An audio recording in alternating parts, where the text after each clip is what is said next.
Today, I want to talk about bad arguments that are plaguing the Christian community. This is probably going to be a long running series, but the one argument I want to talk about today is the saying, God doesn't send you to hell, you send yourself to hell. This has always bothered me, even as a young child. I felt like it was stupid, but now I have found the words to express why. The reasoning behind the idea that we send ourselves to hell is that because we had a chance to accept God and avoid hell, not doing so is sending ourselves to hell. And God is not the one to blame for us being in hell. In the end, this argument serves only to absolve God of a crime that I don't believe he needs absolving. To put it clearly, Christians feel the need to die on the hill that God doesn't send you to hell because he is too loving to do that. This is simply not true. In Romans 9, Paul shows God is not regretful in sending sinners to hell, saying it serves a purpose of showing his glory to the utmost. To explain the problem with this phrasing, I want to examine one of my favorite franchises, Saw. Imagine two guys sitting on the couch chatting about horror movie villains. Person A says that John Kramer is his favorite villain, as he never actually kills anyone.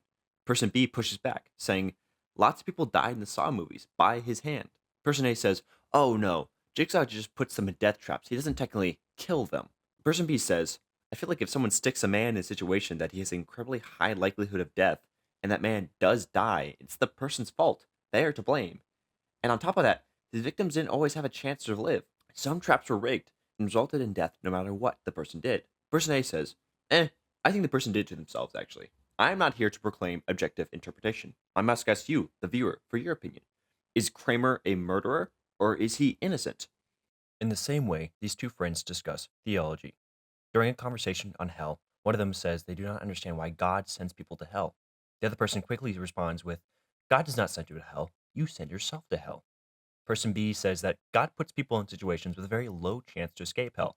The Bible makes it very clear that more people go to hell than not. He says, if I put you in a situation that has a very high likelihood of you ending up in a place where you are in torment forever, I feel like I am to blame for that. And on top of that, there are some humans, such as infants who die young, or those who live in isolated tribes all their life, that have never heard the word of Jesus Christ and cannot be saved.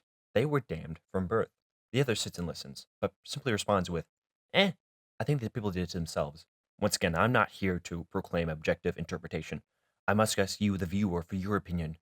Does God send you to hell, or do you send yourself?